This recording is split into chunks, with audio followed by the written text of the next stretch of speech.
Joining us today is an inspirational woman who embodies the spirit of reinvention and the relentless pursuit of passion. She defied the odds by launching a successful music career at the age of 40, becoming an inspiration for stay-at-home moms and individuals everywhere who believe their dreams may have passed them by. Following the chart success of her debut single, she has gone on to release 4 albums and over a dozen singles, recorded a track Live It Up with legendary rapper Snoop Dogg. She has toured the world, and her weekly music show, Stacey Jackson in the 80s, also premiered in June 2021 on Spotlight TV. And fitness also plays a huge part in her life. She launched a business called Stay Fit, created to tackle issues women may have while working out, and through her online workout videos, she encourages women to be the best possible versions of themselves. And recently, she turned her talents to the literary world, publishing her best-selling book, How a Gangster Rebel Made Me a Better Mom. She's here today to empower you to pursue your passion, to pursue your dreams, because it's never too late. So ladies and gentlemen, help me welcoming the award-winning singer, songwriter, entrepreneur, TV presenter, mother of 4, and the best-selling author, Stacey Jackson. Stacey, welcome to the show. Hi, thank you so much for having me. What an introduction. I'm like, I'm all hot and heated up from all that.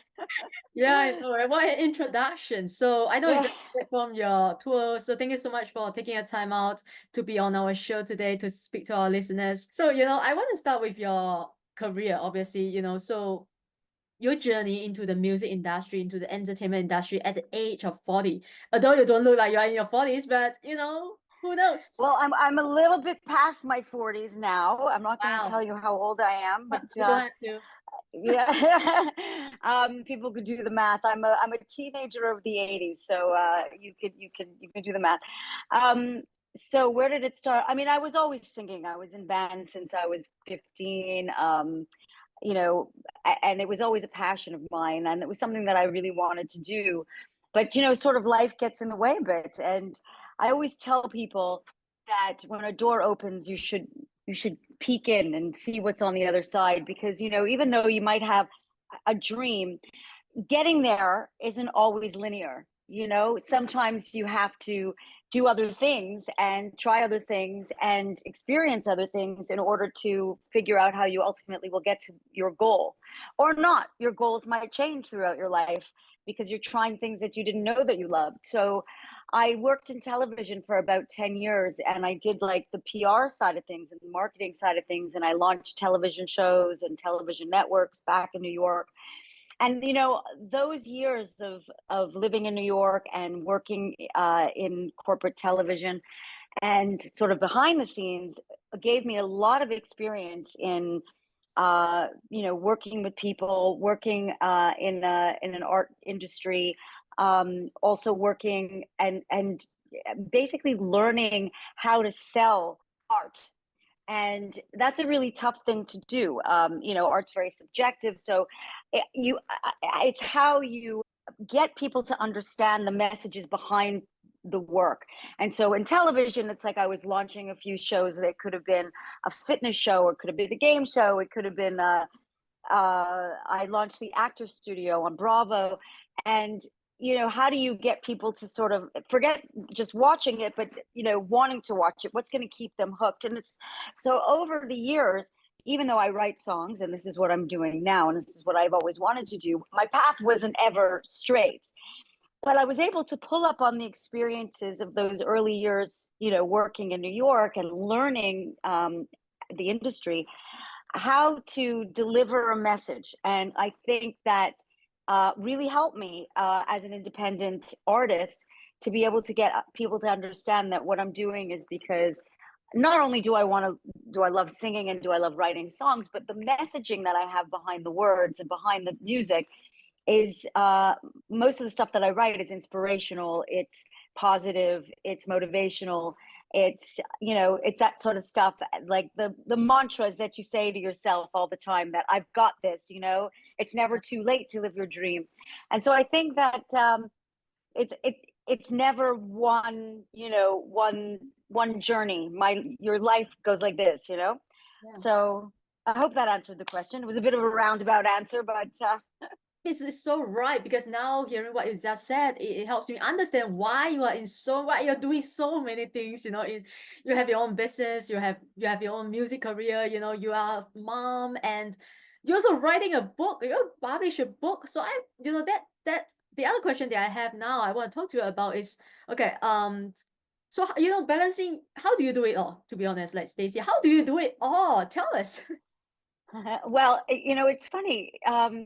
I grab the moments that I can. I mean, it's fun. I sometimes I just sit down and I try to relax, but it's like my recharging takes about 5 or 10 minutes. I could like sit on play a Sudoku or something just to get my mind out of everything else that I'm doing the day, and it just like recharges me. Like, I just try to capture and take every moment that I can to be doing something. And by the way, everything that I do is productive. Even if I'm spending the time with my kids, if I'm spending the time working, if I'm spending the time writing, I find that every time I spend, even if I'm spending time just relaxing, everything that I'm doing is something for me, Mm, And I think when you say, how do you do it all? I think the answer is just balancing all those elements of who you are as a person. And I think that's uh, what makes you propelled, is that as long as you have the balance right, you're not going to tip the scales, as long as you can continue to juggle all the plates up in the air, you know, that's why I say, it's always good to try to set attainable goals. If you know that you could juggle 3 plates, don't juggle 5. you right. know like, do what you know you can do, and small achievements will lead you to the next one, to the next one, to the next one. Try not to take on more than you can chew at one go. Mm. So would you say, are you I think I assume that you are a super achiever, you're a high achiever, right? You always want to achieve things, like you're so successful and so confident and full of passion. So what drives you? What do you think is really the motivation behind everything you do? What drives you to keep reinventing yourself, and exploring new ventures for yourself? If somebody told me 5 years ago I was going to write a book, I would have looked at them like they had two heads. I mean, it wasn't something that I set myself as a goal to do. It wasn't like I was aspiring to be a writer. It was never like that. Um, like I said, the door opened and COVID happened, and this was an opportunity to do something that a little bit out of the box. Um, I I'm a risk taker, and I'm a creative, and I also believe that not everything that I do is a massive success. I came out with this great concept for a fitness line of clothes, and it was because I had a problem. I had, big boobies, and getting in and out of a sports top is like already a workout. And I didn't want something that was going to make you like retain the sweat under you and get trapped and get irritation. And so I built something that, like, I thought would help a lot of people. And funnily enough is, you know it's like so many people said to me, you could build a real brand around this, so this could be huge. And here I am going, I designed something that I really wanted to design.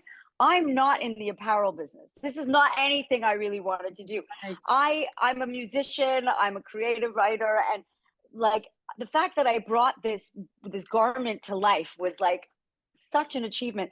But then to like see it actually launch into something even bigger, I mean, I wasn't sure that that was something that, like, I really wanted to do. It would have taken away from all the other plates that I was juggling.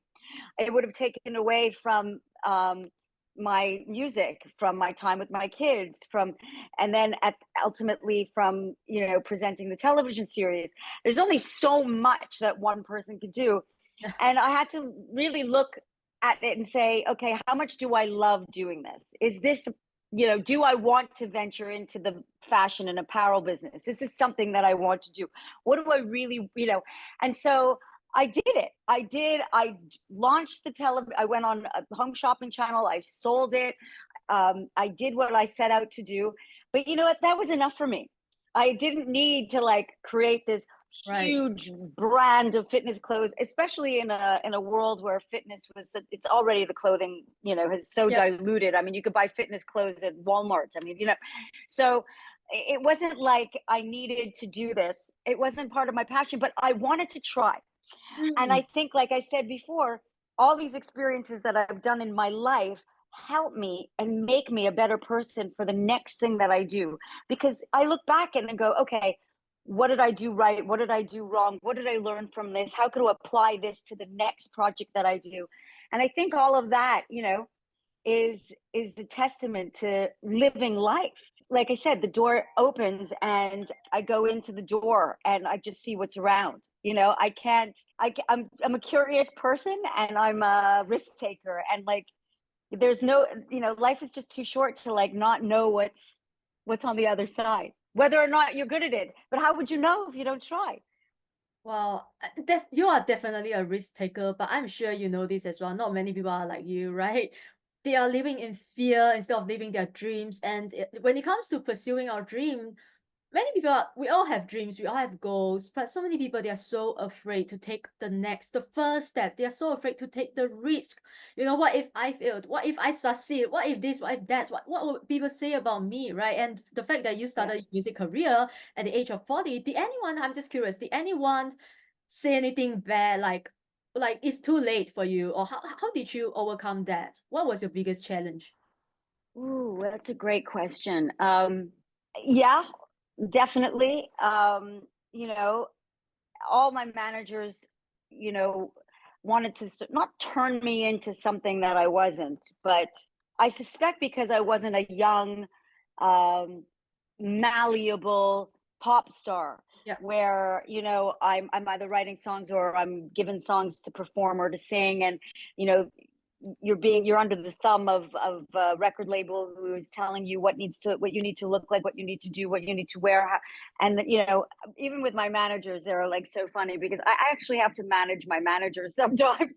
And I think it's because I'm just a little bit older and more mature, I guess. And I'm not like one of those younger pop stars. I wasn't as malleable. I was, sort of, I'm more mature.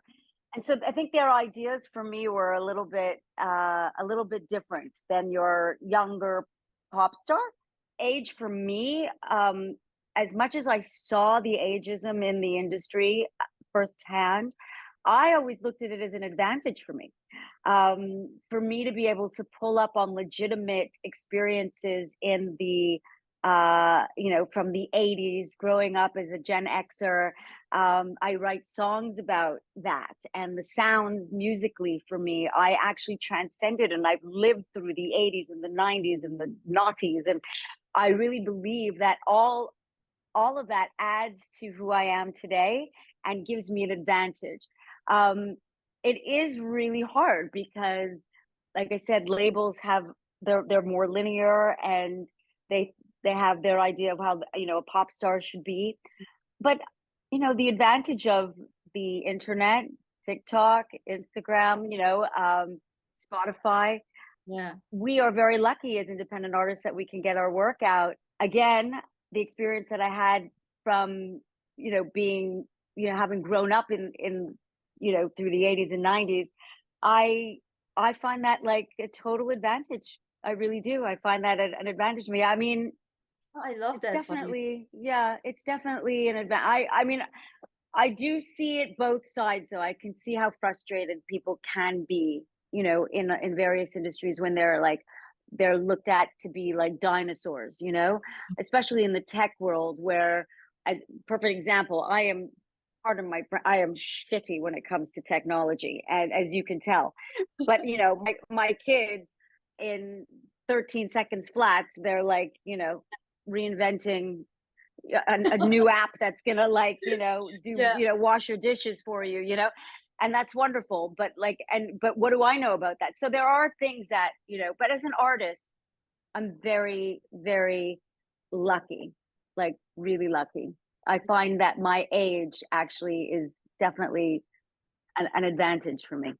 No, I really love that because so many people, we see our disadvantage But, you know, like we see that as disadvantage, right? Our age, or maybe I'm too young, I'm too old, you know, or I'm Asian, you are not, right? Things like that. So, but you don't see it that way. You actually turned your disadvantage into your advantage, and I love that for you. It's just so empowering. So, and you say you are really lucky, and I think you are, because you actually ended up collaborating with Snoop Dogg, right? And that is like huge. I believe it's one of like the pivotal moment in your career, if not wrong. So tell us, how did this collaboration come about? Did you already know him personally? What was the experience like? Oh my God, it's so funny. So I had a hit record with a charity album that I put out many years ago, when I first ventured out. And one of the songs got remixed and now, like, you know, in the top 10 of the dance charts. And so now I'm starting to get calls from producers saying, you know, your vocals really suit this. Would you like to write some dance tracks? Da da da. And I'm like, yeah, absolutely. And I'd written a song called Live It Up about a Yeah. dream that I had, where my late father visited me in a dream. And he told me that now is my time. Now is when I needed to do what I always wanted to do and live my dream, because he always knew that, you know, being a singer songwriter was my true passion. Wow. And I was always on this trajectory. Like, I worked in TV and I had got married and I had kids, and then I moved to London. And like, I never, you know, life was always getting in my way, and I never really had the opportunity to really go for it. You know, I was always singing in bands, but to record an album and like really, like, I Yeah. don't know, put it out there, you know. Right. And he visited me in the dream and told me this, and it was so vivid that I wrote a song. And I said to my manager, you know, this record needs a rapper on it. I feel it, like, I feel that it needs a rapper. And he said to me, my manager at the time goes, how about Snoop Dogg? And I was like, what are you smoking? I mean, what? Uh, He's like, no, right. Stace, he is gonna love you. He is gonna love the story. He's gonna love the song. He's just, you know I could get to him. I've done some work with him a long time ago. I can get to him. 5 days later, I was on a plane back to the United States. I mean, it was insane. And that was life changing for me, because after that, he said to me, and you're gonna write a book about it. And I was like, and I don't know, this guy must have, I mean, his name is Stephen Mashat. I love him to bits, but I also do think he has some sort of spiritual connection, because there was no question that, you know, I looked at him at the time and said, you know, you're nuts, like, legitimately. And here I am now, having written a book after the fact. So, you know, life is crazy. It's Yeah. so no, I didn't know him. And it was a really extraordinary experience, Yeah. like, on so many levels. Yeah, it was. I love the music video. I listened to it like today, like just on repeat, you know, because I just love it and the energy. And I'm gonna start listening to your song like every day, because it's really, like you said, it's really like motivational, you know, like upbeat, right? Because since you mentioned about the book, I'm gonna talk about the book. And congratulations on your debut novel becoming an Amazon bestseller in Canada. And Thank you. I have learned that this book, right, How a Gangster Rapper Made Me a Better Mom, actually it weaves a narrative that mirrors your journey through the entertainment industry. So what is the story? What is the message? What is the inspiration behind this book? Well, originally we were going to write it almost memoir style, and then my kids were like, you know, I've had so many opportunities and producers asking me to be on, um, you know, reality television shows and whatever. And my kids were like, no, no, no, no, no, no, no, no. I don't want cameras following us around. And so when I gave them the manuscript for the book originally, they were like, uh, no, you're gonna have to fictionalize this, mummy. No, no, no, no, no. So, anyways, I basically said, okay, well, I'll fictionalize it. And so this is not a spoiler. Okay, I killed off the husband in the first Okay. place. And then from there, it was really fabulous, because I was able to really make the characters a lot more humble, a lot more um I don't know, like I had more dramatic and creative license to like make it funnier, to make it, a little crazier. And now she's a single mom. So like it just, for me as a creative, it became a lot more fun to do Mm, it that way. So it definitely mirrors my life. There's no question. And some things in there are definitely based on my wow. true experiences. But there's also obviously some exaggeration on a lot of parts. And yeah, I really enjoyed it. That was what made it fun for me, was being able to fictionalize it. Yeah. I love that. So I know that it explores the theme as well of resilience and determination. So I'm sure that also comes from your own personal experience. Can you share a particular moment in your life, in your journey, in your career, where you had to, I would say, summon these, qualities like resilience, determination. Maybe you were facing rejection after rejection, people telling you, no, no, no, you can't do this, Stacey, it's not gonna work. But you have to believe in your own, like listen to your own intuition, trust that it will work, right? Like this is what you want to do. So do you have a moment like that you can share with us? Oh, Or too many? too many, because for every step forward sometimes you have to step back, to bring it back to probably the fitness clothes. Yeah, Um, it's like, if I really wanted to take it to that next step, how much I would have had to have given up. And I would have had to have knocked on a lot of doors to get someone to take it to the next level, to license the idea, and I suspect I could still do that, but I, that was another level of career. mm, Like that's a whole other, career, doing it like that. Especially in a space that I really wasn't committed to being in, you know? In terms of the music, I think it's mostly like acting and presenting jobs where like I'd go out on auditions and you're too short, or you've the wrong accent, or you're too blonde, or being an artist and putting yourself out there, you're obviously already committing to getting rejected, yeah. because the minute you take any risks, I mean, there are some songs I've released that I thought were going to be massive hits and they just tanked, and then there are some songs that were surprisingly like off the charts. I'm like, without any promo and without any backup, and all of a sudden the song just takes off. And so, yeah, I don't know is the answer. There's always going to be rejection. There's always going to be, risks involved in anything, in any industry. And if you don't put yourself out there, you're never gonna know, you know? Yeah. So, but for me, I don't think there was really any one, you know, I'm disappointed that I didn't get like the best time slot at the festival. Right. Yeah. Like, I mean, but And how like, did you get over it? Like, what did you tell yourself in those moments? you just have to work harder. It just motivates me. It propels me, and I feel that when I get rejected, it only makes me want to prove to myself that I can do it more. I never give up. I Mm, do not take no for an answer, wow. because there will be a door that opens. And it's really, I guess it's a type of personality that, like you said before, not everyone has that. Most people are scared and they're fearful. You know, I'm not. I don't really care what people think.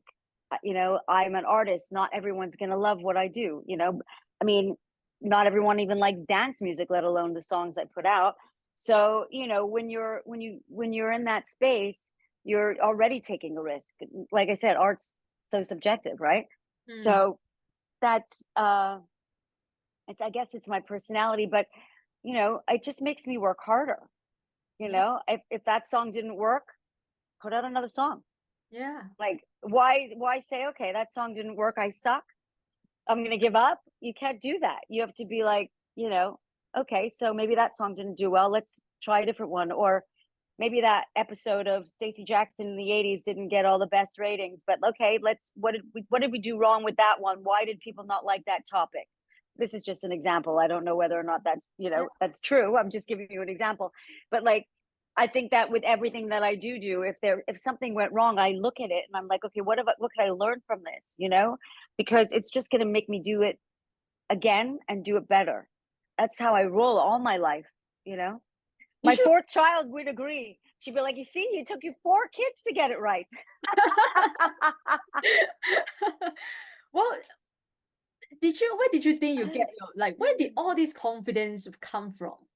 Were you always this confident and risk taker, or you had to learn it, or like how did, yeah. Well, that's also an excellent question because I was born with it and I uh, didn't know what it was. And my mother would say to me, I don't understand. How do you walk into the room and not care what people are thinking? Don't, what people are going to say, what people are gonna... Never did that bother me. How I dressed, what I wore, I would always do something that was how I felt good in. I was never really like, I never thought about trends. I was setting my own trends. Okay, big hair, like when yeah. big hair was in the 80s, I had to have the biggest hair. Like I was always confident. Now I know that a lot of it and the risk taking and the Yeah. propulsion and the lack of fear and that don't take no for an answer. And I would even say that sometimes I don't even follow rules to get to what I want. Um, I was diagnosed with ADHD, Oh. and that explains a lot.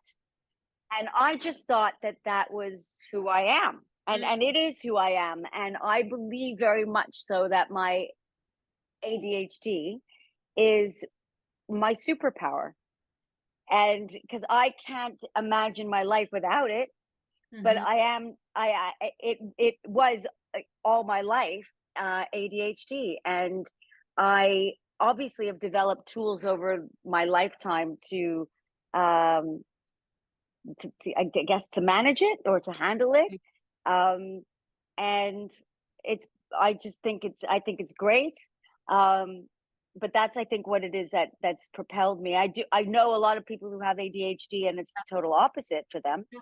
um I guess I have my parents to thank because they obviously had never had me diagnosed, and they raised me in a way that they must have given me these tools. My mom taught me about consequences, like the what ifs, Right. even from a beginning, when I was a little child. Okay, so what will happen if you cross the street and the light's red? What's the consequence? What will happen if you go to a party and, you know, and a boy wants to kiss you? Whatever. At every level of my life, my parents would teach me, those consequences of what would happen if. And I If think, you do it and if you don't do it, is that right? yeah, and those risks Yeah. because I was a risk taker always. So in order to control, to control that, what would happen? Right. Okay, if you take that risk, what's on the other side? What's the upside of this risk? Um, so yeah, you could cross the street at the red light. It looks like there's no cars, but what if somebody's coming on a motorbike around the corner? You don't see them. Like, think about the what could happen if. And I think that helped me a lot throughout my life, and it helped me, you know, control my passions and pulled me back a little bit. So it made me think a bit, and it helped me control the ADHD, even though I didn't even know that I had it. It's funny, but it is definitely my superpower. Yeah. So that's how I do it all, I guess. I just you have a superpower to turn every disadvantage in your life into something powerful and beautiful that that motivates you. So yeah, um, I know I want to speak to you forever, but this is the last thing that I really want to ask you about is you have a mantra, it's never too late to live your dreams, and I just love that. Like I'm a big believer of you should always go for your dreams. No matter where you are, how old you are, how young you are, you know. So what advice would you give to people? I know my listeners, there are people who are afraid. There are also people who are, they have dreams, I say, you know, they have dreams, they have goal, but they're also afraid, you know. And I was just talking to this 21-year-old kid. He's living in UK, I don't know which part, but he has a dream of becoming a dancer, writing books and all these things, but he's so afraid. And I was talking to him the other day through my in my DM. So what would you tell these people, you know, like who is afraid or hesitant to go after their dreams, whatever it is, whether it's becoming an artist, writing a book, or starting a business? What would you say to them? Oh, I'm not going to lie, it is scary. Right. But it's, you know, I'm the type of person that wouldn't have wanted to be in my 80s and look back at my life and say, you know, when I was 50 or 40, or I had this opportunity to do this. Um, you you regret the things that you don't do m- much more than you regret the things you do. And I believe that life is so short that nothing will hurt you for trying. You will feel more, I think, disappointed if you don't try. And I think my mantra is, you know, if the door opens, just go in it. It's not going to slam shut behind you. You can always go out, you Mm. know, just have a look at what's on the other side. It might surprise you. And, you know, it's terrifying because I do know people who have social anxiety, who are fearful about being rejected. Um, you know, like I said, I use the rejection, I use the things that don't work towards my advantage, because by doing that, how much have I learned from the stuff that doesn't go right, you know? And I use that towards not just what I'm going to do next, but I use the experiences that I learned that haven't gone right towards everything that I do in my life, as a mummy, as a daughter, as a friend. Even just being able to talk to someone like you, being able to pull up on those experiences and the things that I've learned over time. Yeah. You know, it's really, you have to look at everything that you do as something that is going to create your journey in life, and not to be fearful of taking that taking that chance and looking what's on the other side of the door. At the end of the day, like you said, it's the regret that it's the we regret the most, right? The chances that we didn't take. Really, that's the end of the life. You were gonna look back and say, did I achieve my dream? Did I do all the things that I said I was gonna do? No, right? And it's too late. Right. That's when it's too late. But it's never too late if you still have this life. If you're still waking up every single day, you still have a chance, right? Stacey, what is next for you? You have written a book. You have your music career is definitely going strong. I don't know what else. What is next for you? Oh, you're so cute. Okay, well, I have the audiobook version. I'm almost finished narrating. Yes, I am. See, that's another thing. I've never narrated a book before. My publishers thought that it was the best idea for me to actually do the narration. I said, babe, if it's shit, I'm telling you, we're gonna get some professional in here, because like I'm not, you know. But meanwhile, I'm really enjoying it. It's very fun, and I've written an entire soundtrack to go with it as well. So all the characters in the book have their own songs, and it's really fun. And so that's great. And that's coming out, I think, the end of this year. I also have an album coming out called Superwoman. So that's coming out in September, I think. And there's a bunch of singles that are being released, you know, with the album. In fact, my next single is the title track. And who knows what else lies? I have a couple of other books in the works. There's the same character, and then she goes on to start a fitness Wow, line of clothes in book I love two. that. Yeah, so there's a whole sort of series. It's a trilogy of books. So I've written the synopsis already for the two other books, and I just got to write that. So, I mean, lots of stuff going on in the pipeline. Who knows? I love that. Wow, that's really a lot of work that you're putting yourself through, but that's so inspiring, you know, even for me, you know, because I'm actually writing my book. I also want to do something like writing a book, you know, and it's also like part story, part memoir, but yeah, I haven't quite figured that out yet. So yeah, what would be your advice for people who are maybe like me, want to write a book, or even for I know I have some young singers, or not singers, artists in my community, my audience as well. What would be your advice for people who are much younger, just starting out, want to do something like maybe in the music career or something? Sure. Well, okay, the music industry is notorious for, for people who uh are not necessarily always on the up and up, you know. You know that old saying, I could make you a star, like, however, I would say find a good mentor that you do trust. And I was very lucky that I had some wonderful people in the industry that really gave me strong advice, and know the business a little bit. So even if you are a creative or an artist, know what you're getting yourself into. Understand that it's not just about writing the music and performing. You have to understand that you got to get your music out there. How do you do that? There's not just touring, there's, publishing side, making sure that everything is organized, that all of the metadata and the information about who wrote the song, and everything is categorized and organized, and you do all your admin. Understand the back end of what it takes to release music, because nobody cares more about your product than you. Even if you are assigned to a record label, it's your baby. And so if you don't know where it's all going to go, um then I that's the first mistake. Question things, always know what, like, ask questions, do stuff. And I think that's key. And that's key in any business, actually.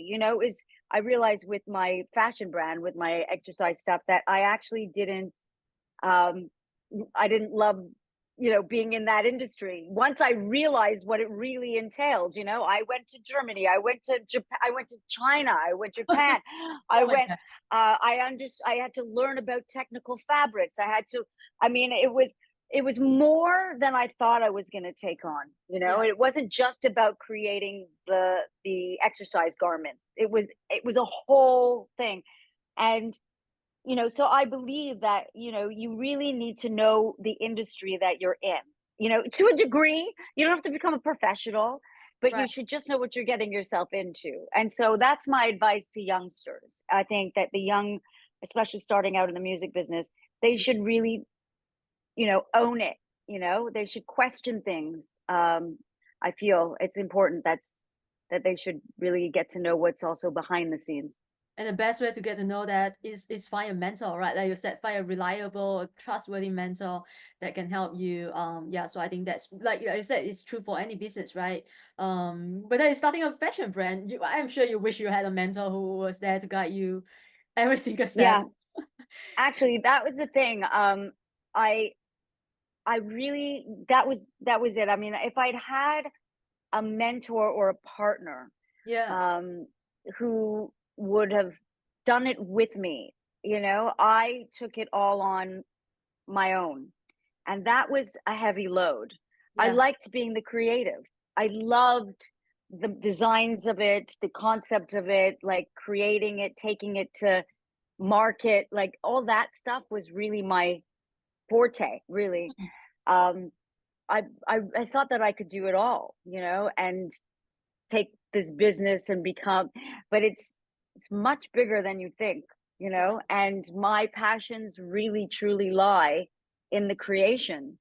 Anyways, but I do know the ins and outs of the music business, and that is where my passion lies. And that's why I had to make a decision, because for me to go out and start to learn about the apparel business, it was like a whole other thing for me to do. And like I said, my passion was in the writing and the music. Mm. So, truth be told, if I wasn't going to give 150% to the fitness brand and I didn't have a partner, then there was no way it was going to do the way I wanted it to do. Like, it wouldn't have, been like Fabletics or something.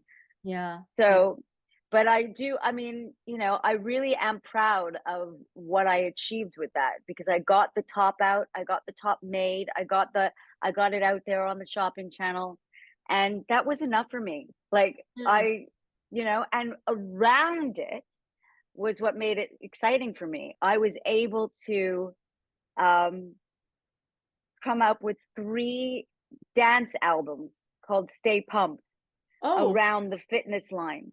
okay. So I recorded 3 and released 3 albums of fitness music. So it was, for me, that was the fun part, that it became like a project of Yeah. not just the tops, but it was about the music behind the fitness. And, Mm. you know, we had a big slogan that said, just press play and move, you know? And so it was that element of running this project and this business was super fun for me, because it brought the music into it, the marketing, the creative, and you know, it was a very big challenge. You know, it's like a diluted industry, and I was big enough and mature enough to recognize that that wasn't where my passion was, and I Yeah. wanted to continue in the music industry. So, yeah. And then I wrote a book. And like I said, how many things can I be doing at one go? I need, you know, you're carrying all these plates and you're juggling them all. If you drop one, they break, right? Yeah. So I needed to focus on Mm. what I wanted to focus on. Yeah, that's beautiful. That's at the end of the day is how you manage your time, right? Because I said, maybe we can do it all, but it's like I still can't do it all at the same time. I have to prioritize, right? And thank you so much. I know I can speak with you for hours, but before we end, we always end with our final 5 rapid fire questions. So these are questions that I ask all my guests at the end of a show, and every question has to be answered in 1 word or 1 sentence maximum. Okay. All right, are you ready? That'll be hard because I like to talk, but okay. Okay. You can say 1 sentence, up to you. Okay, first question. What is one thing you wish you knew earlier? Oh, one thing I wish I knew earlier. That would be that saying. I guess it would be that it's never too late to live your dreams, I guess, you know? But I mean, I did that, Yeah. you know, but I suspect, like, if I had done it at 30, you know, like if I had done it a little earlier, but timing is everything. Yeah. That's the sentence for that. Okay. Timing is everything. I love that. It's okay. Don't struggle. Don't get so I just so stressed about this question. All right. Next question is, if you could live your life all over again, what would you do differently? Be born somewhere warmer. Oh my God. Is that why you moved to but we are in UK and everybody complains about the weather in UK, you know? I know, actually, that's so true. I was born in Canada, to be honest. That's why I was like, I Yeah. think I should have been born in like Florida or something, or LA. Yeah. I'm a sun bum. I don't love the cold. Then So why yeah, that UK? Why London? that's a good question too. I don't know. I know I absolutely love London, and you know, Yeah.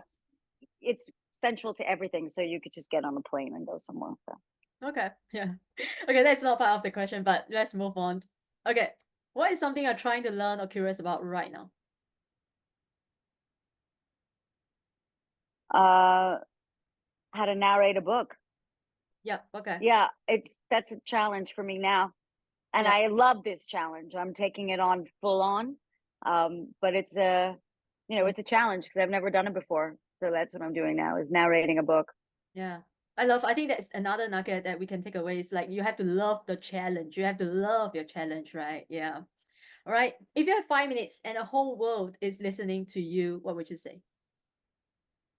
It would definitely be, again, you only regret what the things you don't do in life, and it really is never too late. I think that, like, for my kids, they also see me doing what I love to do, and for me, and I think for everyone, especially parents, like, you could never love other people, uh, or give love, or even get love, unless you love yourself.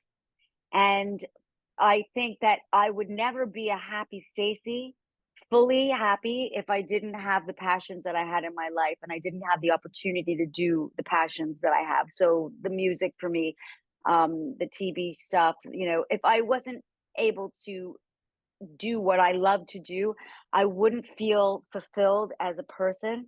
And I think my kids recognize that. Like, I could not be an amazing mommy if I wasn't feeling an amazing Stacey, you know? And I think that's really important. I want people in the world, and even my kids more importantly, to know that they need to feel fulfilled. They need to feel like they are doing what they love to do. And um, because they'll never be able to love other people if they don't love themselves, and they have to be happy. And that's what I feel about me, and I feel about the world, is that there's only one you, and it's only one life that you live. And so you have to make it the best possible life that you can. And, you know, a lot of things are out of our control. But if you don't, um, if you don't take the bull by the horns and do all the things that you want to do that make you happy, or at least some of them, you're never going to feel like a whole person, I feel. And I think that's really important. I really love that message. And so many people are gonna hear this message, and I'm so glad. All right, the last question is, what brings you the greatest joy? Oh, my family. Oh, 100%. When my kids come to visit, or there's no question. Like, don't get me wrong, I love being on stage. I love performing. I love my fans. But my family is, you know, I know it sounds so cliche, but they're my greatest achievements. Honestly, I look at them and I'm like, I made you, you know? Yes, I created you, right? So it's your creations. Yeah, Exactly. it's so funny. It's Yeah, definitely my family. thank you so much for coming again. I know I've taken too much of your time, way too long, as I wanted to. But tell my people, tell my Don't worry audience, about it. where's the best place to find you, to connect with you, if they wanna, where do you want me to send them? Sure. I am on staceyjackson.com. I'm on Instagram, Facebook, and Twitter as Staerox, Staerox. You can find me there. I'm pretty engaging with my fans as well. So if anybody wants to get in touch, just send me a Oh, DM. And yeah, that's really sweet. Yeah. All right, guys. I know you love this episode. Otherwise, you wouldn't be listening to the very end. So go follow Stacey. Go get her book on Amazon and check out all the amazing things that she's doing. She's on YouTube as well. Go listen to her music. Follow her, subscribe, and I'll put all her links in the show note below. And remember to like and subscribe to this podcast as well, so you never miss another episode coming to you every Wednesday. And I will always leave you the same way as I leave you every other episode. Show up. The world needs you, and you need you. Thanks for listening, and I wish you all a joyful and amazing day ahead. Bye, Stacey. bye. Thank you.